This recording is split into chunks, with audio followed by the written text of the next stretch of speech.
Some of you watching this might have already watched my video about nature and how a studio like Studio Ghibli portrays it to perfection. But about a few weeks ago, I came across a piece of animation that was rather unique. Not necessarily because of the story, but in how it constructed a world that summits the upper echelons of insane world building.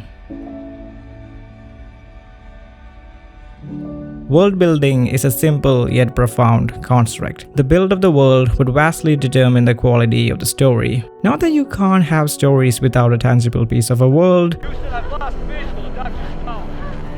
It has its uniqueness most certainly, but the stories that we often come to adore and reminisce about are the ones that capture a breadth of knowledge about a certain narrative. The more details and credibility, the more memorable is the world you capture. Now, Studio Ghibli has its own way of establishing this component. And classics of fantasy and science fiction, well, they are classics for this very reason. But the biggest issue that I have with modern visual worlds is that it's generic. The inside-out approach to world building is driven from the perspective of characters, and it struggles to exist beyond the extent of the storyline. But this is where a story like Scavengers Reign comes in. Scavengers Reign is, without even a slice of uncertainty, the best world building for any piece of visual media I have seen in a really long time. And there are reasons for it that obviously invokes the creative people behind it, but also certain others that kind of comes along with the medium. In comparison with live action, animation might have restrictions with conveying a perfect smile, but it usually makes up for it in its versatility to portray expansive landscapes. It has more freedom and a license to experiment, perhaps making it the perfect medium to push the boundaries of world building. And this is by and large what the creators tapped into while creating the world for this show. But be it animation or live action, the world has to make sense, because after all, what good does some ideas do if you can't apply it? The genre is perhaps the most obvious thing to notice, but the best examples of world building always have a prominent feature, a defining characteristic that explains the world in a word or two. What is the world building based on? In its overarching presence, what is it trying to accomplish? Blade Runner famously displayed the future of a metropolis, while a movie series like Star Wars portrayed the expanse of space. The futuristic city of Los Angeles and the vastness of space is the universality, the omnipresent characteristic of these worlds. And applying this to Scavengers Reign would feature a world called Vesta, an alien world full of strange features carefully woven together through the prominence of nature.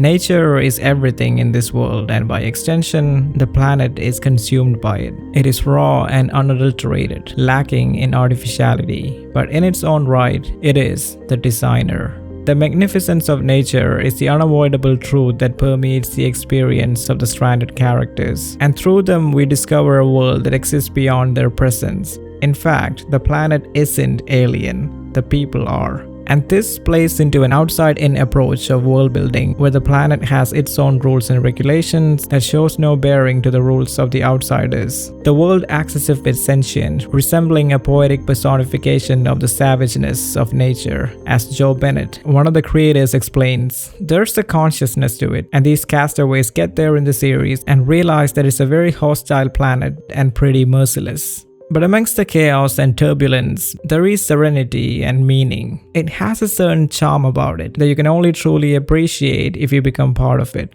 If you can go with the flow and don't fight it, you will make it out alive. The portrayal of nature here is not one-sided. It has a great deal of resemblance to something like a Studio Ghibli forest. From the outside looking in, the world looks pristine and ethereal, something that you'd love to experience. But this is only part of the picture. It's sort of baiting you into thinking that, because from the inside, the nature is unforgiving. It's wrath following you wherever you traverse. The dichotomy here is blatant, but from the inside, the realization is only through the experience. And this kind of reminded me of the philosophy of someone like Hayao Miyazaki, and it perhaps makes perfect sense since after all, the creators did reference Nausicaa of the Valley of the Wind as an inspiration while creating the show. It is as ecologically sublime as a Nausicaa of the Valley of the Wind, but also calm and unpredictable like the forest from Princess Mononoke. And obviously, these are some great references for any kind of world building, there's no doubt about it. But Vesta seems to acknowledge this only to grow in stature and consistency the deeper the story progresses.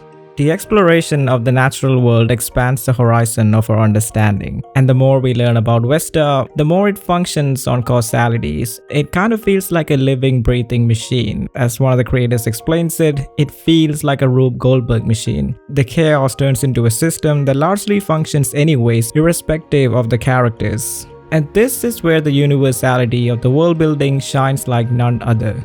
Nature is the end-all and be-all here. But obviously, the universality of world building is just the groundwork, the bigger picture, if you will. Because for a system to function in harmony, it needs its components, the puzzle pieces to put together to make sense of the world. Undoubtedly, the most familiar characteristic of world building, the geography of a certain story, is its first impression. It is perhaps the most superficial feature, but in many ways one of the more important ones. A fantasy world devoid of fantastical landscapes almost always falls short of being memorable. One of the striking features of Gondor in visual media was the arrival of Gandalf at the stone-white city of Minas Tirith. And in a similar sort of way, the charming steampunk structures of Piltover finds a way to establish a technologically modernized city. The more features and outlook projected into the geography, the better the quality and consistency of the world building. And such is the geography of Vesta. The landscapes aren't even in the slightest considered to be urban, alien and fascinating for sure, but these are structures that exist beyond the craft of humans. Although unable to tell for certain at the beginning, it is slowly revealed that two of our characters occupy a dense forest made out of mushrooms. What seemingly looks like tree trunks at first are in fact the stems of some outgrown fungi. There are caverns in the middle of such a forest that are seemingly innocuous, but for the non-precautionary, a blatant death trap. In another part of this world, there are gigantic monoliths that stand out in the barren terrains. Although on first impression they look as if they are artificial, that is far from reality. The pillars are completely organic, with intricately branched innards, some of them even hosting whole ecosystems devoid of outside interference. Somewhere else within what looks like a forest, seemingly underground, the trees climb up to a dark roof-like foliage, perhaps making it one of the more peculiar locations of this land. The terrain looks distinctly different, consistent with the theme of the planet's unexpected geography. And the giant wall that exists here, which looks like it's composed of a metallic mesh, is at first misleading. For much like anything else in this world, it is completely organic. Although you could get fooled by it, once you climb to the top of its foliage, the tree trunks almost turn into roots. The new landscape is quite open and empty, but it is shaped like a plateau with giant root systems that hold it in place. And in fact, the forests are a bit of formality in this world, some of them far darker and ominous, while others exotic and mysterious.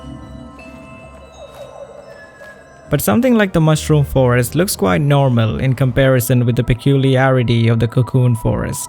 Strange bulbous appendages descend from upon the ceiling, irradiant like chandeliers in the dark. It's quite a sight to behold, if only the world was without dangers. Away from the forests of Vesta, under the open skies, there lie vast plains and plateaus, some of which possess a desert-like complexion, while others littered with strange organic structures, the most noticeable of them shaped like massive honeycombs. But the extensions of these desolate flatlands are in fact quite the opposite. Beautiful lush green meadows swallow the landscape, with the most bizarre structures scattered across them. And these features are one of the most esoteric locations on the planet, with the only resemblance to them in reality being natural hot springs. It could even potentially be a living, breathing organism, something large enough to host ecosystems. And to be honest with you, these are just some of the most fascinating geographical features that I've ever come across in fictional world building. Join these with the ravines and the rivers and the waterfalls and the mountains and strange landscapes with crystals poking out of them, it is hard not to take notice of how unique Vesta's geography is. And as such, it is expected to host life forms that are as strikingly unique as its surroundings. If geography is the periphery of world building, it's only natural for diversity to be that ingredient that brings it to life. The more organisms there exist, the more believable is that world. The world of AAA games normally fulfill this criteria pretty well. In the world of Elden Ring, there are a whole host of organisms from the small to the immense with attributes that differ vastly across its geographies, and therefore the game feels lived in and natural and by all metrics believable. In Scavengers Reign, the world building follows a similar structure, and although there are only 11 characters that feature throughout the whole series, it's not the people that make this world, but rather it is the ecological diversity. The biodiversity of Vesta's nature is nothing short of idiosyncratic. Nothing about its flora and fauna looks normal, but upon closer inspection, a feeling of familiarity overwhelms you. Nature is populous here. More than 50 different flora and an almost equal number of fauna belong to this planet. The way the world is portrayed, it seems to be the case at least for now. But the consistency of biodiversity across the landscapes would tell you there's much more to be discovered. The creatures are wonderfully crafted, with each one of them looking as if they were extensions of the species that we're used to on Earth. But there is obviously a catch. Something that looks like a rhinoceros, naturally timid and nervous, for some reason spits out a naturally glowing substance. And some species of birds here have acquired a unique or even perhaps a perfect kind of camouflage. Some of these flying creatures have wings, but others are anatomically different, but not in the least impossible. Yes, some of these creatures don't even have wings, but instead they have appendages that spin like rotors on a helicopter to achieve flight. But some creatures are not quite so cute and cuddly. Danger hides in the darker regions of the map. And nothing exemplifies this more than the creature Hollow. Shaped like a strange cross between a toad and a newt, it appears to be mostly harmless, but on the inside, a sinister ability lies that kinda makes it an overpowered organism, potentially capable of killing anything on the planet. There are deadly spore-bearing creatures and raptors that seem akin to dinosaurs. Animals that puff up like helium balloons. And strange ostrich-like birds with an interesting feeding mechanism. But the critters, quite understandably, are the most diverse of them all, with these little fellas coming in different forms and sizes. And honestly, it is not explained how or why certain creatures are the way they are on Vesta. But in this, there is a sense of discovery. Especially as the story progresses, the features of the ecology begins to show patterns and repetition that pays homage, mainly to the title of the series. The scavengers run amok in this world, sometimes being as subtle to portray even the humans as the very same type of creatures they discover. But the biodiversity of a world only makes it rich. All by itself, it isn't something special. They're just elements in the background, unless they interact with each other. Interaction is perhaps the feature that people care about the most within world building. It has the power to make or break the immersion of a world. For instance, there is a reason why, in games that involve expansive world building, the emphasis is not on the immensity of the world, but rather it is on the gameplay. And oddly enough, it is this gameplay-like feature that plays into the world building of Scavengers Reign as well. A lot of the elements portrayed in this world have agency. They aren't just elements that fill the empty space within a frame, rather their interactions have causation, a lot of which are quite clever and unique to the world building. And central to about 90% of these interactions is the inescapability of nature. Every organism feels like they are an integral part of the ecosystem, churning the machine that keeps the planet alive. And when humans interfere with this habitat, You can't help but feel their interactions are like foreign bacteria entering the planet's body, and its immunity is trying to drive them out one by one. It's kind of a weird personification of a large phenomenon, but even the characters feel this every now and again. This place, it's like a puzzle. Nothing really makes sense in the way we know it. But subject to much more of a rational analysis, the interaction with the natural world is purely an extension of complex biology. For instance, the creature Hollow, even in its uneasy appearance, is not exactly a creature that means you harm, but it works on a symbiotic relationship that helps it survive. The symbiosis here is quite ingenious. Hollow transfers a goo-like substance into other creatures, which renders them into a trance-like state in order to do its bidding, mostly helping them in gathering food. For the most part, this symbiotic relationship is a kind of mutualism. It's pretty harmless, and even the host reaps the benefits of the symbiont's mind control. But later on, this interaction becomes complicated as humans are introduced into the ecosystem. In a constant need of this therapeutic trance-like state, the human imbalances the food chain, killing larger and larger animals as offerings. Human traits like greed and selfishness permeate this relationship, where it reaches the breaking point, and Hollow, completely consumed by these traits, in fact, consumes the human, as the interaction turns from mutualistic to parasitic. Hollow is just another piece of the puzzle. However, these interactions can get far more peculiar. When the weather turns for the worse on Vesta, it experiences colossal thunderstorms, and on its sandy beaches, giant jellyfish-like creatures arrive on shore to collect their eggs. The interaction here in and of itself is fascinating, as giant pearl-like eggs are suctioned into their egg sacs through a translucent fibrous tube. But the further you stay away from what comes next, the better off you are in surviving this planet. As the not-so-fortunate humans are forced to take shelter within the egg sacs of these gentle giants, they witness yet another biotic interaction, perhaps a little too close for comfort. The parasitic arachnids are tick-like organisms that wait for the opportune moment to deploy a smart feeding mechanism. They barge into the egg sacs through the open tubes to feed on the collected eggs.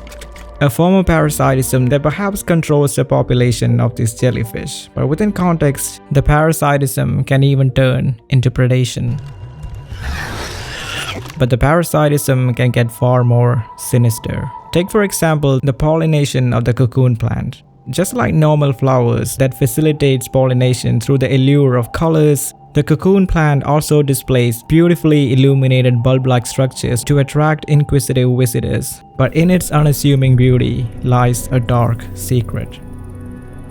The pollination starts with its tentacles sampling the blood of an unaware organism, infecting the host to the point where they turn fragile and lethargic. But meanwhile, within this bulbous structure, a clone of the host organism is created. And once fully fledged, the clone leaves the bulb in search of the host, burying it and in turn exploding afterwards to release the seeds of the plant into a new habitat. It is quite cunning in its methods, as it exhibits a similar behavior to an invasive species. Another vicious form of parasitic interaction involves the heart parasite, capable of controlling the host from the inside. And as a result, the organism completely loses its agency, becoming part of the parasite, spitting out its seeds to consume further oblivious life forms. But for all the wicked ploys, these types of parasitic pollination is not evil. In fact, it is a human quality to ever think that, when in reality, it is a natural process that's unbiased and evolutionary. Yes, the world of Vesta is portrayed to be dangerous in its landscapes, the biodiversity, and in their interactions. But still, away from the peril, surprisingly, some of these interactions can also be productive. Take for instance, the fish that live in these natural springs. A type of mutualism exists here where the infected dead skin is food for these fish, and upon feeding on the skin, it cures the infection. There are suction cup-like creatures that are used as face masks by the stranded, and creatures that puff up like balloons that can easily hold the weight of a grown human. Types of organic moss and vines are capable of sending electrical signals, perhaps on some level, some of them even transmitting neural signals. It is as strange a phenomenon could get on this planet. But no interaction could be as inexplicable, but yet profound, as the role of the corpse flower, a white lily-like flower that blooms from within the decomposition of life. But much isn't known about this flower, and the world makes sure to keep it that way. Perhaps a secret that has the power to even grant life. But these biological relationships are not the outliers, it is the normality of the land. And these systems extend from food chains to intertwined networks of food webs, where every organism plays a role within the ecosystem. And through their foreign eyes, the humans see a cross-section of the everyday life on Vesta, while at times getting caught in the machine themselves. With the world constructed, the diversity explored, and the interactions organized, the last thing to do is to make sense of the world, to give it rules and regulations that sets the level of consistency across the world building. Perhaps an extension of interaction, logic is the key component that assures immersion. You can't simply make stuff up without being logically aware of its consequences. And in world building, this is how you keep people engaged with the story. This can be something as simple as a device that works the same way every time you use it, or a rule that never gets broken within the context of the world. And if me binging the whole thing in one night is anything to go by, Scavengers Reign is visually engaging. At no point does it retract your mind from the immersion of its world. It constantly uses the same laws to help you make sense of it.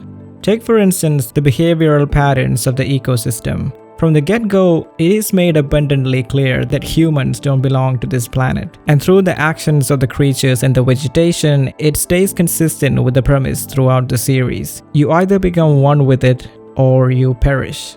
A sort of an evolutionary battle for sustenance. And you can also approach this world from the physical perspective. The mechanics and the motion within the ecosystem is pragmatic. It doesn't jeopardize the realness of the world to focus on the fictional. Yes, there are things that are wondrously fantastical, but this doesn't really put you off. A perfect balance is maintained between the real and the dreamlike. Wild host-like creatures behave strikingly similar to the organics on our planet, exhibiting patterns of herd behavior, but at the same time portraying elements of the esoteric. There are strange flightless avians that are extraordinarily alien, but capable of cooking their prey using panels on their head. And even the journey feels real. Every terrain has its fair share of fantasy, but also some real challenges, its own dynamics, problems to be solved for the characters involved. But what I enjoyed the most with these rules is the way the tools and equipment are built from scratch. There is no magic satchel that reveals the perfect tool for every scenario. For the most part, the characters are given some basic equipment and that is it. They must craft their own tools or figure out ingenious methods to collect them from their alien environment. In the very first episode, the characters extract a substance from a rhino-like creature that when smacked together produces a bright radiance, something that can be used as a flashlight. Another character crafts a simple leaf whistle to communicate with a giant bird-like creature. And if your legs were to get sore from walking, you might be able to catch a ride on top of one of these giant mushroom-like creatures. And more often than not, it is these simple things that contribute to making the world believable. And when you finish watching Scavengers Reign, the most obvious thing you'll notice are all the objective attributes that make the world go round: its geography and ecology and its interactions, and how it makes sense of all these characteristics by being really practical. But I think the animators understood something beyond the objectivity of world building. And I guess it's worth mentioning the why aspect of why we love an expansive world. There is a sense of freedom and beauty in adventure. We are explorers, we are discoverers, we invent things, we craft things. And emotionally, we can connect with the world that allows us to partake in all these things. And that's how I felt while watching the world of Vesta unfold in front of my eyes. This natural world is balanced as the world could ever be. In its true identity, nature is in fact both alluring and terrifying. It can end your existence in a million different ways if it wants to, but get close to it, you'll find the most beautiful things that you'll ever see. the feeling of being lost in the void, the element of unimaginable distances. There is a sense of cosmic horror about Vesta no matter how you perceive it. But if able to endure this and flip the perspective just a little, the horror gives way to moments of serenity. There is both a sense of belonging and a sense of despair, depending on how you look at it. And it's not often the case when animators build a world that needs to be experienced like a game more than a movie. And this is exactly the reason why the series has less dialogue and more action. The lack of exposition is perhaps quite surprising for modern day sci-fi, but I feel like something that needs to be appreciated a bit more. At the end of the day, the world building in Scavengers Reign is nothing short of a masterpiece, and in my humble opinion, perhaps one of the best fictional worlds that I've ever come across on visual media. And it's a testimony to some great creative animators out there capable of understanding what the story is, and in essence, what type of a world that story needs.